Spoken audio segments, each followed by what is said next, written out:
Assalamualaikum warahmatullahi wabarakatuh. Perkenalkan, nama saya Aulia Zahra dengan stamuk A111206. Saya dari Prodi Pendidikan Bahasa dan Sastra Indonesia. Hari ini saya akan memaparkan suatu video yang berisikan tentang kelas kata.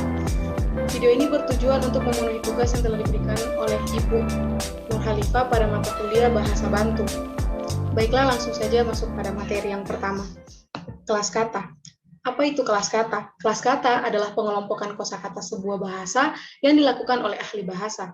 Pembagian kelas kata dalam bahasa Indonesia pertama-tama diperlukan untuk kepentingan mendeskripsikan sistem bahasa, namun juga diperlukan untuk pembelajaran bahasa.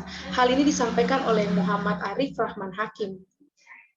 Kelas kata sendiri terbagi ada 4 bagian.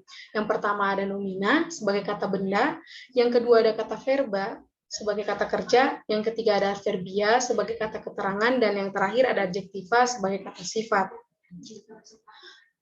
Kelas kata nomina. Veit pada tahun 1986 pada ayat 22 menjelaskan bahwa frase nomina adalah kumpulan kata-kata yang dapat didahului atau tidak didahului oleh artikel. Sedangkan menurut Whitman pada 1957 ayat 63, frase nomina selalu terdiri dari sebuah artikel dan kata benda.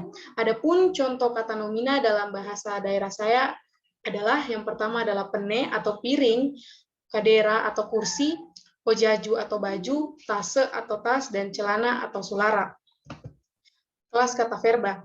Mengutip pada buku Pedalaman Materi Indonesia pada modul 1 Tata Bahasa oleh Esti Swatika, verba adalah kata yang menyatakan makna perbuatan, pekerjaan, tindakan, proses, atau keadaan. Contoh dalam bahasa Bugis ialah mandre atau makan, moto atau bangun, lau atau pergi, buang atau jatuh, sedang, dan yang terakhir engka atau datang. Kelas kata adverbia. Adverbia adalah kata yang digunakan untuk menerangkan unsur atau bagian kalimat yang berfungsi sebagai predikat, baik itu berupa verba, adjektiva, nomina, maupun numeralia. Hal ini dikatakan oleh TBB 1993 pada ayat 218. Adapun contoh dalam bahasa Bugis yaitu mabela atau jauh, baja atau besok, mega atau banyak, bersama, sibawa atau bersama, dan okpoe atau sini. Dan yang terakhir adalah kelas kata adjektiva. Menurut Kitahara via Davidi dan Sujianto pada tahun 2004, ayat 154, kyosi adalah kelas kata yang menyatakan sifat atau keadaan berbagai keadaan, berfungsi sebagai predikat atau atribut. Adapun contohnya, malampe atau panjang, magerta atau tampan, maja atau jelek, mabicu atau kecil, dan malopo atau besar. Itulah tadi presentasi kelas kata dari saya.